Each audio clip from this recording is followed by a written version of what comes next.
Saudara-saudara, semangat pagi. Assalamualaikum warahmatullahi wabarakatuh. Salam. Om Swastiastu, Namo Buddhaya, salam kebajikan dan rahayu.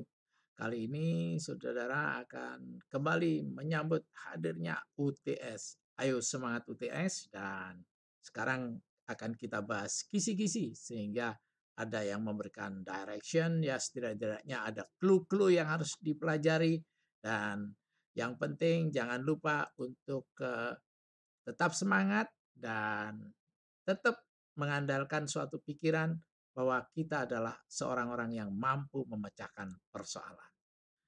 Nah, ini nanti yang akan saya kembangkan dalam kisi-kisi ini dengan harapan saudara-saudara harus belajar.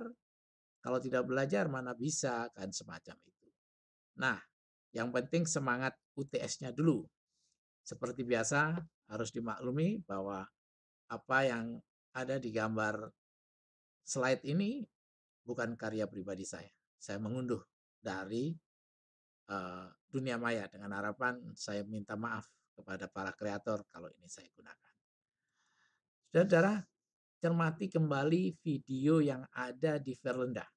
Sekali lagi, atau video yang pernah saya sampaikan di WhatsApp grup, dipelajari lagi, utamanya yang terkait dengan mengapa cinta tanah air itu perlu.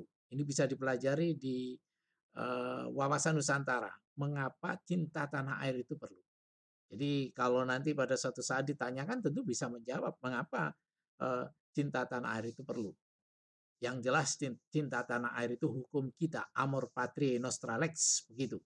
Nanti dipelajari lagi saudara di video-video yang pernah saya berikan. Kemudian ada pandangan tentang wilayah lautan. Itu masih di Wawasan Nusantara. Nanti saudara bisa cari di eh, video saya tentang Wawasan Nusantara. Ada yang namanya res nullius, ada res communis. Res nullius itu mengatakan bahwa laut itu tidak ada pemiliknya.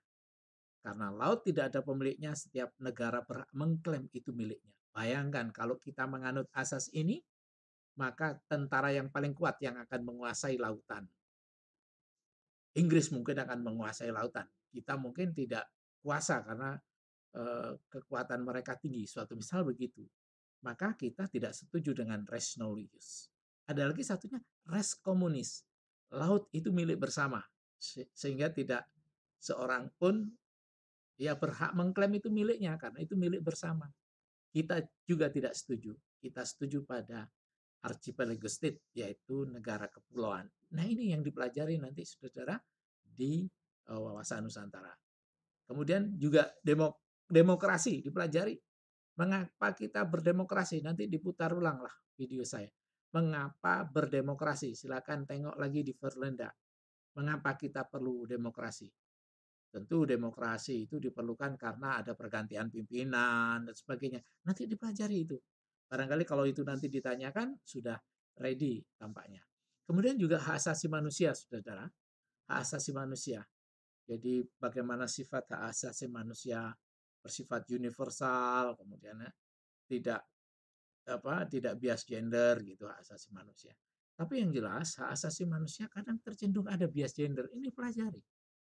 Beda loh ya gender dengan jenis kelamin. Kalau jenis kelamin adalah fungsi biologis yang dimiliki oleh manusia, sedangkan gender adalah peran yang dilakukan oleh seorang orang. Jadi bias gender ini mengatakan bahwa ya tanpa memandang jenis kelamin kalau itu pekerjaan. Ini kadang-kadang ada bias gender. Seperti apa bias gender? Antara lain adanya penomorduaan. Jadi perempuan dianggap nomor dua, tidak pernah diberikan tempat-tempat yang mulia, dan tidak ada ya ada yang mengatakan bahwa wanita tidak boleh jadi presiden. Itu termasuk bias gender dan itu melanggar asasi manusia.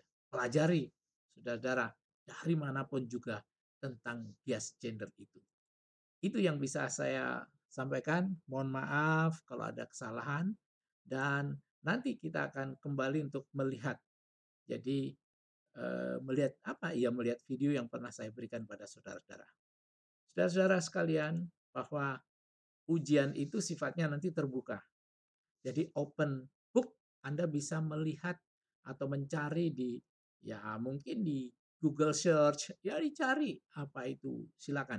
Dan nanti waktunya itu, 70 menit, tapi pengumpulannya saya beri waktu sampai 12 jam dari soal yang telah saya berikan. Jadi saudara nanti bisa memilih kapan mengerjakannya, yang penting nanti di dalam, soal nanti akan ditanya Anda, mulai jam berapa Anda mengerjakan. Itu yang bisa saya sampaikan. Semoga berhasil, saudara. Semangat untuk UTS.